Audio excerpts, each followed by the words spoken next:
మనం రీసెంట్ గా కర్నూలులో జరిగినటువంటి బస్సు ఫైర్ యాక్సిడెంట్ గురించి మనం వినే ఉంటాము.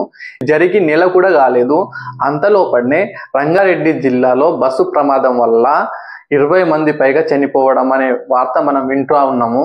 సో మన తెలంగాణ ముఖ్యమంత్రి రేవంత్ రెడ్డి గారు, అలాగే మాజీ ముఖ్యమంత్రి కేసీఆర్ గారు, ఇంకా చాలా మంది నాయకులు కేటీఆర్ గారు, ఇంకా చాలా మంది రాజకీయ నాయకులు అయితే రియాక్ట్ అయ్యారు. సో ఈ ప్రమాదం జరగడానికి ఎవరు తప్పు అనేది మనం ఇంకా ఏం చెప్పలేము, ఎందుకంటే ఇద్దరు డ్రైవర్ కూడా చనిపోవడం జరిగింది. సో ఇంకా దీనిపైన చాలా మంది ఎంక్వైరీ చేస్తున్నారు.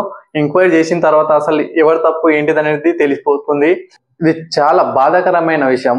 సో ఈ ప్రమాదం జరగడానికి కారణం ఏంటిదంటే, తాండూర్ డిపోకు చెందినటువంటి ఈ ప్రైవేట్ ఆర్టీసీ బస్సు హైదరాబాద్ కు వెళ్తుండగా చెవెళ్ళ నుంచి 8 కిలోమీటర్ల దూరంలో ఉన్న మిర్జాగూడ అనే గ్రామం దగ్గర అదే రూట్ లో వెళ్తున్నటువంటి ఒక టిప్పర్ 50 నుంచి 60 టన్నుల కంకర తోటి ఈ టిప్పర్ వెళ్తా ఉన్నది.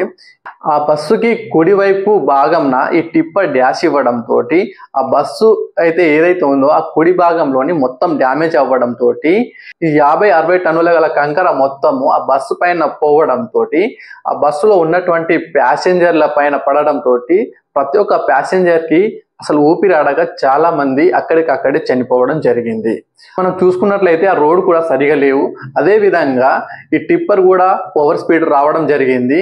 అలాగే మన ఈ బస్సులో కూడా కెపాసిటీని మించి 72 మందితో రావడం కూడా కరెక్ట్ కాదని ఈ ప్రమాదంలో 20 మందిలో ఆ టిప్పర్ కు సంబంధించినటువంటి డ్రైవర్ మరియు అలాగే ఈ బస్సు నడిపేటువంటి డ్రైవర్ కూడా ఇద్దరు అక్కడికక్కడే చనిపోవడం జరిగింది.